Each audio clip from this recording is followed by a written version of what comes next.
Traders diary में स्वागत है आपका। नमस्कार, मैं हूं आपके साथ आशीष चतुर्वेदी।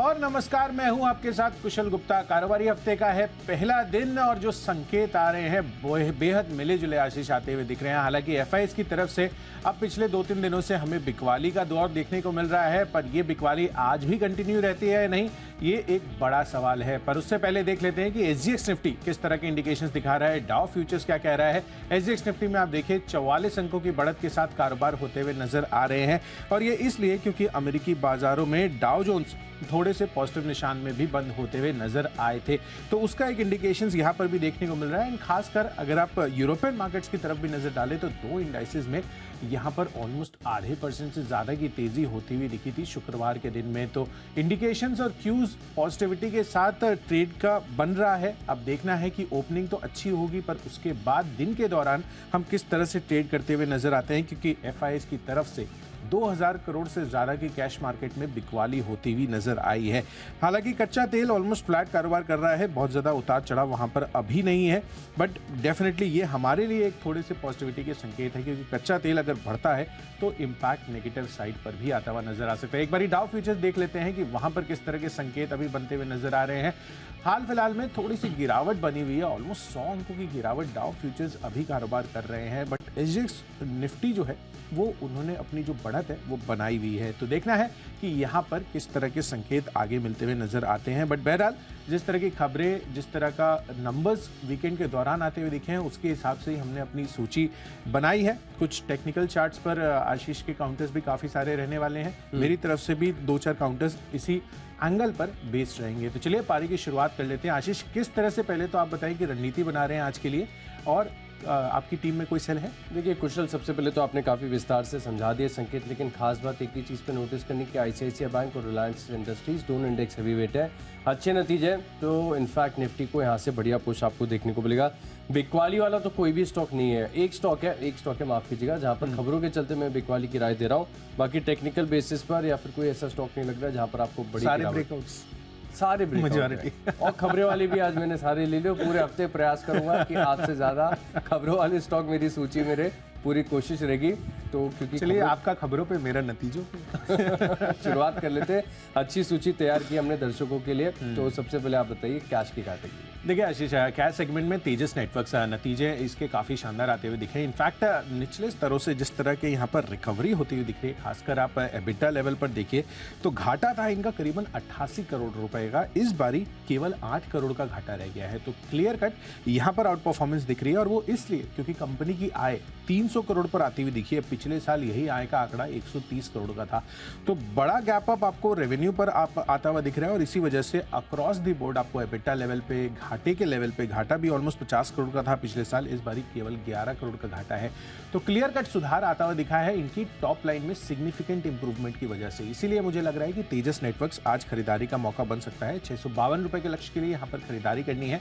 पहला स्टॉक है, खरीदारी कीजिए 625 रुपए के स्टॉप लॉस के साथ। आशीष, खबरों वाला स्टॉक चुना है मैंने, महाराष्ट्र सीमलेस, जहां पर आपको रखनी चाहिए नजर। देखिए सबसे पहले टारगेट बता देता हूं कि 415 तक के टारगेट यहाँ पर आपको देखने को मिल सकते हैं। 400 रुपये का राउंड फिगर आप लगा लीजिए। स्टॉप लॉस 405 के आसपास की जो है इसकी शुक्रवार की क्लोजिंग है। खबर बताता हूँ कि कंपनी को जो है ओएनजीसी से 262 करोड़ का ऑर्डर मिला है, अच्छा ऑर्डर है। और ऑर्डर से पहले अगर आप देखें तो शुक्रवार को स्टॉक में तेजी भी नहीं आई है। तो आज उम्मीद है, क्योंकि बाजार का मूड माहौल ठीक है, बस थोड़े से डाउ फ्यूचर्स, नास्डैक फ्यूचर्स साथ नहीं दे रहे कुशल, लेकिन फिर भी कंफर्ट तो है हमारा। 50 अंकों की बढ़त है एसजीएक्स निफ्टी में। तो इस खबर के चलते महाराष्ट्र सीमलेस यहाँ पर आपको करनी है खरीदारी। अब बात करते हैं फ्यूचर्स की। तो फ्यूचर्स के लिहाज से देखिए थोड़ा सा अनएक्सपेक्टेड आ गया था, वैसे तो कोई बड़ी बात नहीं है, आईटी कंपनियां और कुछ करती नहीं है सिवाय बायबैक के। लगातार यहाँ पर खबरें आती रहती हैं, आप दिन के दौरान हो सकता है विस्तार से भी बताएं कि विप्रो का अभी तक का बायबैक का ट्रेंड क्या रहा है। लेकिन फिलहाल अगर आप देखें तो कल देर शाम को जो खबर आई है कि 27 अप्रैल को जो इनकी बोर्ड बैठक होगी, इसमें बायबैक पर विचार किया जाएगा। स्टॉक अगर आप देखें तो काफ़ी ज़्यादा ऑलरेडी ओवरसोल्ड है, लगातार गिरावट यहाँ पर देखने को मिल रही है। और इनफैक्ट अगर आप देखें तो दूसरी जो आईटी कंपनीज है, जो मिड कैप आईटीज़ है, उसका तो एक अलग ही ट्रेंड चल रहा है, लेकिन बाकी दिग्गज कंपनीज में भी अगर आप देखें तो बहुत ज़्यादा ओवरसोल्ड ये नज़र आता है। तो तो इस खबर के चलते मैं मान रहा हूँ कि फ्यूचर्स में आपको करनी चाहिए खरीदारी। और 375 तक के जो टारगेट्स हैं यहाँ पर आपको ट्रेडिंग बेसिस पर देखने को मिल सकते हैं। और सेफर साइड 368 के आसपास की इसकी शुक्रवार की क्लोजिंग है, आप 364 रुपये का लगा लीजिए स्टॉप लॉस। विप्रो में तेजी आपको देखने को मिलेगी। बिल्कुल आशीष, और विप्रो में तेजी का कारण एक और भी बन रहा है क्योंकि 27 तारीख को ही इसके नंबर्स आने वाले हैं और वीकेंड के दौरान जब मैं प्रीव्यूज बना रहा था तो आईटी सर्विसेज मार्जिन इसके 16.3 पर स्टेबल साइड पर रहने का अनुमान है। तो नंबर्स के लिहाज से भी एक स्टेबिलिटी आती हुई नजर आ सकती है। बट डेफिनेटली आपको ये भी देखना है कि कंपनी की कॉमेंट्री क्या रहती है क्लाइंट बजट्स को लेकर और आगे चलकर कंसल्टिंग कारोबार जो है वो आगे किस तरह से इनकी गाइडेंस उस पर बनती है। हालांकि जो Q1 गाइडेंस है वो हम एक्सपेक्ट कर रहे हैं कि ऑलमोस्ट जितनी पिछली तिमाही में थी उसी लेवल्स पर रहनी चाहिए। अब देखना है कि यहाँ पर इस बारी Q1 गाइडेंस कैसी आती है। हालांकि मार्जिन्स के लिहाज से कोई चिंता का विषय नहीं है। तो और डेफिनेटली जैसा आशीष आपने बताया कि यहाँ पर अट्रैक्टिव एंट्री पॉइंट्स बन रहे हैं, काफ़ी करेक्ट हो चुका है स्टॉक्स, तो क्लियर कट विप्रो एक अच्छा बाय है फ्यूचर्स कैटेगरी में। चलिए मेरी तरफ से है फ्यूचर्स कैटेगरी में आईसीआईसीआई बैंक का काउंटर, यहाँ पर खरीदारी करनी है। दरअसल खबर या फिर आप कह सकते हैं कि जो नतीजे आए हैं वो काफ़ी इंटरेस्टिंग है। नतीजे यहाँ पर सबसे इंटरेस्टिंग चीज़ इनके नतीजों में मुझे लगा रिटेल लोन ग्रोथ, 22% से ज़्यादा की रिटेल लोन बुक यहाँ पर ग्रोथ होती हुई दिख रही है। तो वो अपने आप में काफ़ी काबिल तारीफ़ है। और आगे चलकर कुछ एक मार्केट्स में एस्टिमेट्स भी लगाए जा रहे हैं कि ये एक बड़ा प्राइवेट सेक्टर बैंकिंग स्पेस में लीडर अब बनता हुआ दिख सकता है, जिस तरह से रिटेल लोन ग्रोथ में आपको उछाल आता हुआ नजर आया है। डोमेस्टिक लोन ग्रोथ ओवरऑल भी देखें तो 20.5% की ग्रोथ रही है। एंड मुनाफे के लिहाज से 8,850 करोड़ का हमारा अनुमान था, उसके मुकाबले 9,122 करोड़ पर कंपनी ने मुनाफा भी दर्ज किया है। इनफैक्ट आप देखिए कंपनी की जो एसेट क्वालिटी है वहाँ पर भी सिग्निफिकेंट सुधार आया है। 3.07 पिछले तिमाही में थी, इस बारी 2.81% का आपको ये लेवल्स आते हुए दिख रहे हैं। तो लार्जली हर एक पैरामीटर पर कंपनी ने अनुमान से बेहतर साइड पर प्रदर्शन किया है और इसी वजह से फ्यूचर्स कैटेगरी में आईसीआईसीआई बैंक खरीदारी करने के अच्छे मौके दिख रहे हैं। तो 915 रुपए के लक्ष्य के लिए आईसीआईसीआई बैंक में खरीदारी करिए 880 रुपए के स्टॉप लॉस के साथ। चलिए बढ़ते हैं अपनी अगली कैटेगरी जो है ऑप्शंस की, और आज के लिए मेरा बेस्ट ऑप्शन है बर्जर पेंट्स पर। इसके पहले मैंने आपको एशियन पेंट्स भी बताया था, वहां पर भी आप देखिए 1.5 से 2% तक की दमदार तेजी आती हुई नजर आई। और आज के दिन में बर्जर पेंट्स को चुनने की सबसे बड़ी वजह बन रही है मॉर्गन स्टैनली की रिपोर्ट। अब यहां पर अपग्रेड कर दिया इन्होंने, अंडरवेट रेटिंग पहले थी और अब इक्वल वेट की रेटिंग ये देते हुए दिख रहे हैं। लक्ष्य 507 रुपए का पहले दे रहे थे, 611 रुपए का अब दे रहे हैं। हालांकि मौजूदा भाव ऑलरेडी 585 रुपए का है, पर मैं ये देख रहा हूँ कि जो रेटिंग अपडेट हुआ है वो इनके लिए एक पॉजिटिव साबित हो सकता है, क्योंकि कच्चा तेल भी अब दायरे में आ रहा है $80-81 के आसपास। तो बर्जर पेंट्स 585 रुपए का कॉल ऑप्शन 6.5 पर अवेलेबल है, खरीदारी करिए। 15 रुपए के टारगेट के लिए 3.5 रुपए का होगा स्टॉप लॉस। बिल्कुल, तो स्टॉक में अगर आप देखें तो तेजी देखने को मिल सकती है। वैसे भी आप देखिए स्पेस के सभी स्टॉक जो है बस कर रहे हैं, तो बेहतरीन आइडिया है यहाँ पर रखनी है आपको नजर। ऑप्शन के माध्यम से टेक्निकल बेसिस पर एक स्टॉक में चुन के लेकर आया हूँ। स्टॉक का नाम है आरती इंडस्ट्रीज, जहाँ पर आपको रखनी चाहिए नजर। देखिए स्टॉक में अगर आप देखें तो एक तरफा लंबी समय से करेक्शन और गिरावट यहाँ पर देखने को मिल रही थी, लेकिन अब अगर आप देखें तो छोटी अवधि की जो चार्ट्स होते हैं, डेली चार्ट्स, यहाँ पर जो स्ट्रक्चर बना हुआ है वो इंडिकेट कर रहा है कि हो सकता है कि यहाँ पर जो गिरावट का दौर है वो खत्म हो जाए। और इनफैक्ट सिर्फ रिवर्सल नहीं है, ब्रेकआउट की भी स्थिति यहाँ पर नजर आ रही है। ब्रेकआउट अभी तक हुआ नहीं है, इससे पहले हम एंट्री ले रहे हैं और ऑप्शन के माध्यम से 555 की जो कॉल ऑप्शन है यहाँ पर आपको रखनी चाहिए नजर। तेजी यहाँ पर आपको देखने को मिल सकती है और मैं मान रहा हूँ कि दिन के दौरान सेटअप हमारा जो है सही तरीके से काम करता है। तो यहाँ पर टारगेट्स आपको 12 रुपए के आसपास तक के देखने को मिल सकते हैं। शुक्रवार को 7 रुपए के आसपास है, तो अगर आज फ्लैट खुला तो हो सकता है कि 2 दिन की टाइम वैल्यू घटने के बाद थोड़ा सा और सस्ता ही मिले ये कॉल ऑप्शन। तो 12 रुपए के हिसाब से आप देखें तो टारगेट काफ़ी बढ़िया है। 5 रुपए का आपको लगाना है स्टॉप लॉस। और एक बार चार्ट का स्ट्रक्चर भी देखेगा, खरीदे ना खरीदे स्टॉक को आप अपनी वॉच लिस्ट में शामिल कर सकते हैं, क्योंकि केमिकल स्पेस में भी आप देखें बस यहाँ पर आपको देखने को मिल रहा है। तो आरती इंडस्ट्रीज एक ऐसा स्टॉक होगा जिसको आप रख सकते हैं फोकस में। 555 की जो कॉल ऑप्शन है यहाँ पर 12 रुपए के टारगेट्स हैं और 5 रुपए के स्टॉप लॉस के लिहाज से करनी है आपको खरीदारी। तो आरती इंडस्ट्रीज मैंने चुन लिया। साथ में अगर आप देखें तो अभी तो कोई भी स्टॉक बिकवाली वाला नहीं आया हमारी लिस्ट में। बिल्कुल आशीष, बिकवाली वाला नहीं है, मे भी शायद सरप्राइजेस जो है बिकवाली के वो हमने बाद के लिए रखा हुआ है। पर आरती इंडस्ट्रीज जिस तरह से चार्ट स्ट्रक्चर है काफ़ी मजबूती का एक इंडिकेटर बनता हुआ नजर आ रहा है। तो आरती इंडस्ट्रीज आशीष आपकी तरफ से बेस्ट ऑप्शन है। मेरी तरफ से जो कैटेगरी है वो है टेक्नोपिक की, और टेक्निकल चार्ट्स के आधार पर हमने जो स्टॉक चुना है वो है नवीन फ्लोराइन का। केमिकल स्पेस की ही बात कर रहे थे, एंड यहाँ पर सबसे बड़ी वजह तो ये बन रही है कि जो टैनफैक्ट इंडस्ट्रीज के नंबर्स आए हैं, सेम लाइन ऑफ बिजनेस है, सेम केमिकल भी प्रोड्यूस करती है, और जिस तरह से वहाँ पर तेजी आई है, जिस तरह के नंबर्स आते हुए देखे, हालांकि वॉल्यूम्स बहुत ज़्यादा कम थे तो मैंने उस स्टॉक को अपनी सूची से निकाल दिया था।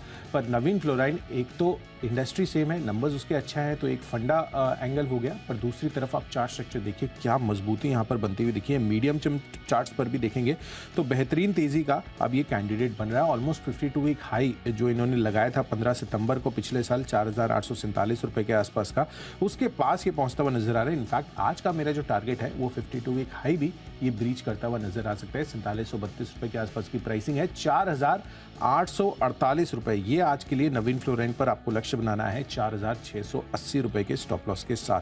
तो टेक्निकल चार्ट्स तो हो गए हैं, अब आगे बढ़ते हैं अपनी अगली कैटेगरी फंडा पिक के लिहाज से।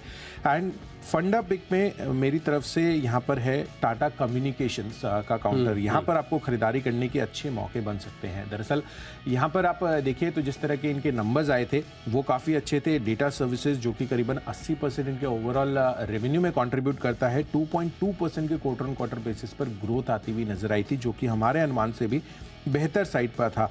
अब आप देखिए ग्लोबल इनका प्रेजेंस है, एंड करीबन 500 जो फॉर्च्यून 500 कंपनीज है, 300 कंपनी के साथ इनका ऑलरेडी कारोबार हो रहा है। तो एक ग्लोबल सेटअप है, एंड कहीं ना कहीं आगे के लिए जो फंडामेंटल स्टोरी है वो इंटैक्ट है। तो अगले एक साल में मुझे लग रहा है कि एज ए फंडा पिक 1700 रुपए के लक्ष्य के लिए टाटा कम्युनिकेशंस एक बेहतरीन पिक बन सकता है। टाटा कम्युनिकेशंस यहाँ पर आप रख सकते हैं नज़र। टेक्नोपेक के लिहाज से देखिए वर्धमान टेक्सटाइल्स, ये स्टॉक मुझे पसंद आ रहा है। टेक्सटाइल स्पेस के अगर आप देखें तो सभी स्टॉक में एक एक करके बस देखने को मिल रहा है। अच्छी तेज़ी और बढ़िया ब्रेकआउट की स्थिति यहाँ पर देखने को मिल रही है। और वर्धमान टेक्सटाइल्स में खास बात है कि डेली चार्ट पर अगर आप देखें तो बहुत ही कन्विंसिंग पैटर्न डेवलप हुआ है। हालांकि बिल्कुल परफेक्ट नहीं है, लेकिन समाव अगर आप देखें तो आपको विजिबल हो जाएगा डेली चार्ट पर। यहाँ पर हेड एंड शोल्डर का स्ट्रक्चर बना हुआ है और स्पेस में भी अच्छा खासा बज़ है, तो यहाँ पर करिए खरीदारी। और ना कि सिर्फ इंट्राडे, हो सकता है कि आप इसको एक 10 दिन का समय देंगे तो और बड़े लेवल्स यहाँ पर देखने को मिल सकते हैं। ब्रेकआउट अभी तक हुआ नहीं है, इससे पहले कर रहे हैं खरीदारी 340 रुपए के लक्ष्य के लिए, और राउंड फिगर 300 रुपए का आप लगा लीजिए स्टॉप लॉस। अच्छी तेजी और सेक्टर का भी सपोर्ट है, यहाँ पर खरीदारी करके चल सकते हैं। फंडा पे के लिहाज से स्टॉक आपको बताता हूँ। स्टॉक मैंने चुना है HDFC लाइफ, जहाँ पर अगर आप देखें तो ये भी स्टॉक ऐसा कि बहुत ज़्यादा ओवरसोल्ड है। जैसे कि हम विप्रो का जिक्र कर रहे थे, आपने विस्तार से बताया। HDFC लाइफ में भी अगर आप देखें तो RBI की तरफ से जो अब आया है कि HDFC बैंक और HDFC लिमिटेड, इनकी जो मर्ज्ड एंटिटी है वो HDFC लाइफ और HDFC अर्गो में 50% तक की हिस्सेदारी जो है वो ओन करके चल सकते हैं। इससे पहले माना जा रहा था कि इन्हें हिस्सेदारी घटानी पड़ेगी, तो इसका एक ओवरहैंग बना हुआ था, तो स्टॉक चल नहीं पा रहा था। अब ये ओवरहैंग खत्म हो गया है, और इनफैक्ट अगर आप देखें तो मौजूदा स्तर से हो सकता है कि कुछ बाइंग भी यहाँ पर आपको देखने को मिले, तो बड़ा पॉजिटिव है। तो ना कि सिर्फ ट्रेडिंग के लिहाज से, हो सकता है कि स्टॉक को थोड़ी सी मीडियम टर्म के लिहाज से भी आप खरीदारी करके चल सकते हैं। 540 का मैं पहला टारगेट दे रहा हूँ, पार हो गया तो एक बार रिव्यू करके देखेंगे, लेकिन स्टॉप लॉस आपको लगाकर चलना है 500 रुपए का। तेजी यहाँ पर आपको देखने को मिल सकती है। तो HDFC बैंक और HDFC लिमिटेड की जो मर्ज्ड एंटिटी होगी, इसके लिहाज से HDFC लाइफ यहाँ पर 50% तक की हिस्सेदारी ओन कर पाएंगे। 540 का टारगेट है, खबर भी दिन के दौरान आपको विस्तार से बताएंगे, लेकिन फिलहाल के लिए टारगेट और स्टॉप लॉस आपकी स्क्रीन पर। बिल्कुल आशीष, और HDFC लाइफ में एक और चीज़ भी इंटरेस्टिंग है, क्योंकि शुक्रवार के दिन जब हम इनके लाइफ इंश्योरेंस की डेटा देख रहे थे तो वो काफ़ी इंटरेस्टिंग था। उसमें HDFC लाइफ का इन पर्टिकुलर लगभग 83-84% की ग्रोथ न्यू बिजनेस प्रीमियम में आती हुई नजर आई थी। तो वो अपने आप में काफ़ी बेहतरीन जो है डेटा पॉइंट्स थे। हालांकि शुक्रवार के सत्र में उतना ज़्यादा रिएक्ट इसने नहीं किया था, ऑलमोस्ट 2-2.5% की गिरावट के साथ ही बंद होते हुए दिखे थे। तो हो सकता है कि ये जो आपने खबर बताई है और साथ में जो इंश्योरेंस का डेटा आया है, उसका ड्यूअल इफेक्ट आज यहाँ पर आता हुआ नजर आए। तो इस वजह से HDFC लाइफ एज अ फंडा पिक आपको डेफिनेटली अपनी सूची में शामिल कर चलना चाहिए। चलिए फंडा पिक तो हो गए हैं आशीष की तरफ से, मेरी तरफ से। अब बढ़ते अपनी अगली कैटेगरी जो है IPL स्टॉक, और IPL स्टॉक पर मेरी नज़र है बाटा इंडिया के काउंटर पर। दरअसल आप देखिए पिछले 2-3 दिनों से हम लगातार देख रहे हैं कि जो फुटवेयर स्पेस की कंपनियां हैं वहां पर काफ़ी शानदार तेज़ी बनती हुई नज़र आ रही है। इनफैक्ट सभी ही ब्रांडेड हैं, पर कहीं ना कहीं जिस तरह से यहां पर लीडरशिप पोजीशन बाटा इंडिया की आगे चलकर आती हुई दिख सकती है, मुझे लग रहा है कि काफ़ी अच्छी तेज़ी बन सकती है। अच्छे एंट्री पॉइंट्स हैं क्योंकि आप देखिए ऑलमोस्ट 52 वीक लो के आसपास ये कारोबार कर रहा है, 1481 के आसपास की प्राइसिंग है और जो 52 वीक लो बना था वो 1380 रुपए का बना था, तो उसके आसपास है। पर 52 वीक हाई आप दूसरी तरफ देखिए तो अपसाइड पोटेंशियल आपको काफ़ी ज़्यादा इसमें आता हुआ नजर आ सकता है। 2000 के पार का यहाँ इन्होंने 52 वीक हाई भी बना रखा है और फुटवेयर स्टॉक्स में अब एक्शन है, तो मुझे लग रहा है कि यहाँ पर अच्छी तेज़ी का कैंडिडेट है, अच्छी एंट्री पॉइंट्स है। बाटा इंडिया खरीदारी कर चलिए, अगले 6 से 8 महीनों के लिए आपको ऑलमोस्ट 1800 रुपए के टारगेट्स इस काउंटर पर आते हुए नजर आ सकते हैं। तो आईपीएल स्टॉक बाटा इंडिया मेरी तरफ से। आईपीएल स्टॉक के लिहाज से जो स्टॉक मुझे पसंद है वो है बीपीसीएल। देखिए सरकारी कंपनियों थोड़ी सी बायस मेरी यहाँ पर बनी रहती क्योंकि अच्छी डिविडेंड यील्ड है और ये स्टॉक अगर आप देखें तो बहुत ऊंचे लेवल से लगातार गिरावट यहाँ पर देखने को मिली थी, तो अब टेक्निकल्स का भी सपोर्ट यहाँ पर आ रहा है।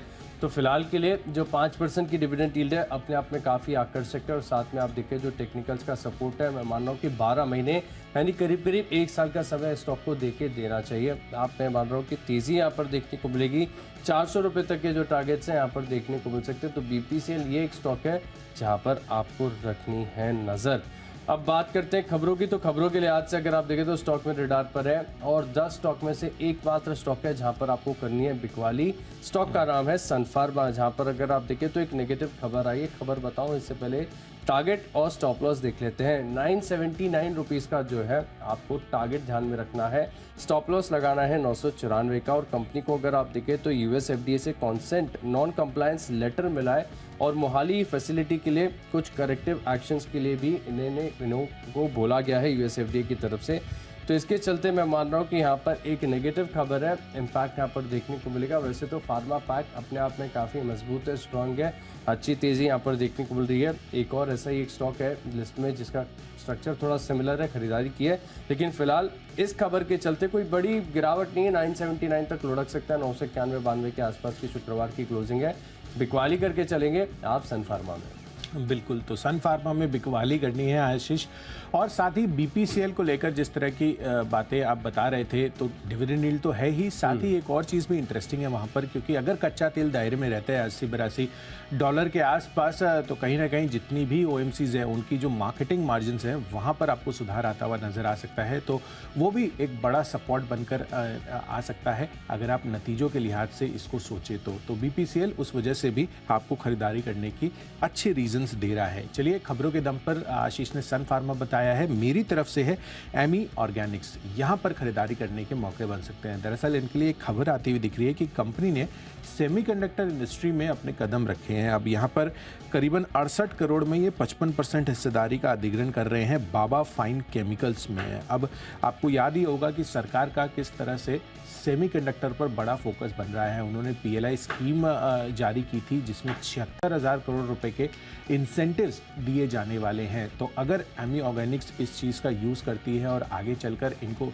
जो इंसेंटिव्स हैं वो मिलते हुए नज़र आते हैं, तो नंबर्स के लिहाज से भी आगे जो है यहाँ पर सेंटिमेंटली अच्छा पॉजिटिविटी अभी के लिए बन सकता है। इसीलिए मैंने एमी ऑर्गेनिक्स अपनी सूची में शामिल किया है। खबरों के दम पर यहाँ पर खरीदारी करनी है। 1057 रुपये के आसपास की प्राइसिंग रही है। 1090 रुपये के टारगेट के लिए खरीदारी करिए, 1045 रुपये आपका स्टॉप लॉस बनेगा। तो चलिए, खबरों के दम पर भी जो स्टॉक्स थे वो भी हमने आपको बता दिए हैं, पर आखिरी कैटेगरी माई चॉइस की अभी भी बाकी है। बढ़ते हैं हमारी आखिरी कैटेगरी यानी माई चॉइस की तरफ, और यहाँ पर जो पहला स्टॉक है मेरी लिस्ट में बैंकिंग स्टॉक है बंधन बैंक, जहाँ पर आपको रखनी चाहिए नजर। देखिए, आईसीआईसीआई बैंक के नतीजे बढ़िया हैं और अब तक जितने भी बैंक से नतीजे हैं ठीक ठाक हैं, बढ़िया हैं। मैं मान रहा हूँ कि इसका इम्पैक्ट यहाँ पर भी आपको देखने को मिल सकता है। तो 226 रुपये का टारगेट है और 216 रुपये का आप लगा लीजिए स्टॉप लॉस। अगला स्टॉक है मेरे इसमें जाइडस लाइफ साइंसेज। देखिए, सन फार्मा के जब मैं स्टॉक आपको बता रहा था इसके दौरान बता रहा था कि टेक्निकल्स काफ़ी बढ़िया हो रहे हैं फार्मा स्टॉक में। अगर आप देखें तो पूरा हेल्थ केयर स्पेस है, डायग्नोस्टिक स्पेस है, फार्मा स्पेस है, यहाँ पर चार्ट्स में काफ़ी बढ़िया इंप्रूवमेंट आपको देखने को मिला। लेकिन ये एक एक्सेप्शनल स्टॉक ऐसा है जिसमें लगातार आप देखें स्ट्रेंथ आपको बरकरार देखने को मिली थी। तो जिस प्रकार का टेक्निकल स्ट्रेंथ है, स्ट्रक्चर है, इस स्टॉक को थोड़ा सा समय आपको देना ही पड़ेगा। 518 के आसपास की क्लोजिंग इसकी शुक्रवार की है। मैं मान रहा हूँ कि सब कुछ ठीक रहता है तो 540 रुपये तक के जो स्तर है आपको देखने को मिल सकते हैं। लेकिन सेफर साइड आप 510 यानी 520 के आसपास आपकी खरीद हो जाएगी। 10 रुपये नीचे का स्टॉप लॉस और 20 रुपये ऊपर तक के जो टारगेट्स है यहाँ पर आपको देखने को मिल सकते हैं। जायडस लाइफ रखेंगे आप यहाँ पर नज़र। आखिरी स्टॉक है मेरे इसमें मजगांव डॉकयार्ड, यहाँ पर आपको फोकस करना है। टेक्निकल्स काफ़ी अच्छे हैं इन स्टॉक में। ऐसी बात थी कि जब तेजी आई तब किसी के हाथ में नहीं आए, लगातार तेजी यहाँ पर देखने को मिल रही थी। लेकिन अब अच्छे करेक्शन के बाद दोबारा हो सकता है कि जो इनका प्राइमरी ट्रेंड है वो रिज्यूम होते हुए यहाँ पर नजर आए। 760 रुपये का टारगेट, 730 रुपये का राउंड फिगर लगाइए। स्टॉप लॉस तेज यहाँ पर देखने को मिलेगी। बिल्कुल, तो मजगांव डॉक यहाँ पर तेजी का ये कैंडिडेट बन सकता है। चार्ट स्ट्रक्चर पर बेहद मजबूती बनी हुई है। चलिए, माई चॉइस कैटेगरी में मेरी तरफ से 2 सेल कॉल्स और 1 बाई कॉल है, जिसमें पहला सेल कॉल है टेक महिंद्रा पर। अब आप देखिए यहाँ पर इसके इस हफ्ते नंबर्स आने वाले हैं। नंबर्स में वीकेंड के दौरान जब बना रहा था तो मुझे लग रहा है कि यहाँ पर कमजोरी का रुझान क्लियर कट बनता हुआ दिख रहा है। इनफैक्ट फ्राइडे के सत्र में भी आप देखिए तो एक इंडिकेशन इसका आया। ऑलमोस्ट 2 से 2.5% तक की गिरावट टेक महिंद्रा पर आती हुई नजर आई। तो टेक महिंद्रा यहाँ पर बिकवाली करिए 970 रुपये के लक्ष्य के लिए और आपको स्टॉप लॉस रखना होगा 1015 रुपये का। साथ ही कोरोमंडल इंटरनेशनल यहाँ पर खरीदारी करने के अच्छे मौके बन सकते हैं, क्योंकि चार्ट स्ट्रक्चर वाइज आप देखिए, चाहे आप 1 डे देखिए, 5 डेज देखिए या फिर 1 मंथ, चार्ट स्ट्रक्चर बेहद मजबूती का इंडिकेशंस दिखा रहे हैं। और वैसे भी फर्टिलाइजर स्पेस पर फोकस हमारा लगातार बना हुआ है। तो 970 रुपये के लक्ष्य के लिए कोरोमंडल इंटरनेशनल में आपको खरीदारी करनी है। 925 रुपये का स्टॉप लॉस बनेगा। और आखिरी कॉल है रैमको सीमेंट्स पर। यहाँ पर बिकवाली करने की राय है। अगर आप देखेंगे तो यहाँ पर भी 1 मंथ चार्ट स्ट्रक्चर पर तेजी नहीं, कमजोरी का क्लियर कट इंडिकेशंस आ रहे हैं। और वैसे भी रैमको सीमेंट समेत जितने भी सीमेंट स्पेस की कंपनियां हैं अभी थोड़ी सी मुनाफा वसूली झेलती हुई नजर आ रही है। तो 700 रुपये के टारगेट के लिए यहाँ पर भी बिकवाली करनी है। 732 रुपये हायर साइड पर आपका स्टॉप लॉस बनेगा। तो चलिए, जो 20 स्टॉक्स हैं इनकी फोकस लिस्ट हो गई है तैयार। और अगर आपने कोई भी स्टॉक या कोई भी लेवल मिस कर दिया है तो पहले आप जल्दी से देखिए रिकैप। कैश का स्टॉक है मेरे इसमें महाराष्ट्र सीमलेस 415 का टारगेट। विप्रो यहाँ पर देखिए बाय की खबर के चलते 375 तक के लक्ष्य यहाँ पर देखने को मिलेंगे। और आरती इंडस्ट्रीज में है बढ़िया रिवर्सल के संकेत। 555 की कॉल ऑप्शन खरीदिए। टेक्निकली पसंद आ रहे हैं वर्धमान टेक्सटाइल और फंडामेंटली एचडीएफसी लाइफ में करनी है खरीदारी। निवेश के लिहाज से आप खरीदेंगे बीपीसीएल। खबरों का असर देखने को मिलेगा सन फार्मा में। बंधन बैंक में आएगी तेजी और जायडस लाइफ में लगातार हो रहे हैं ब्रेकआउट। मजगांव डॉक है बड़ी तेजी के लिए तैयार, 760 का टारगेट है। और इन 10 स्टॉक में मेरा कन्विक्शन सबसे ज्यादा है टेक्नोपिक, वर्धमान टेक्सटाइल, जहां पर अगर आप देखें तो टेक्निकल स्ट्रक्चर बड़े ब्रेकआउट की स्थिति दिखा रहे हैं। 340 रुपए के लक्ष्य के लिए खरीदारी कीजिए। चलिए, दमदार नतीजों के आधार पर कैश सेगमेंट में तेजस नेटवर्क्स पर खरीदारी करिए। साथ ही फ्यूचर्स में आईसीआईसीआई बैंक के नतीजे भी काफी शानदार आए हैं। ऑप्शंस कैटेगरी में बर्जर पेंट्स अच्छा लग रहा है, पॉजिटिव ब्रोकरेज रिपोर्ट्स है। साथ ही टेक्निकल चार्ट्स के आधार पर नवीन फ्लोराइन पर आपको अच्छी तेजी बन सकती है। टाटा कम्युनिकेशन अगले 1 साल में 1700 रुपये के लक्ष्य दिखा सकता है। और साथ ही आईपीएल स्टॉक में बाटा इंडिया पसंद आ रहा है। अगले 6 से 8 महीनों में आपको 1800 रुपये के टारगेट यहाँ पर भी बनाकर चल रहे हैं। खबरों के दम पर एमी ऑर्गेनिक्स फोकस में रहेगा। और माई चॉइस कैटेगरी में नतीजों के पहले टेक महिंद्रा यहाँ पर आज भी बिकवाली रह सकती है। और साथ ही कोरोमंडल इंटरनेशनल में खरीदारी करनी है। चार्ट स्ट्रक्चर मजबूत है, पर रैमको सीमेंट अगेन बिकवाली का एक अच्छा कैंडिडेट बन सकता है। और इन सब में आज का मेरा बेस्ट पिक बन रहा है टाटा कम्युनिकेशंस का। अगर आप देखिए तो यहाँ पर ग्लोबल स्ट्रक्चर सेटअप अच्छा है काफ़ी, और लगातार जिस तरह के नंबर्स भी आए हैं स्टेबिलिटी इंडिकेट कर रहे हैं। तो अगले 1 साल में बेहतरीन कंपनी बन सकती है टाटा कम्युनिकेशन 1700 रुपये के लक्ष्य के हिसाब से।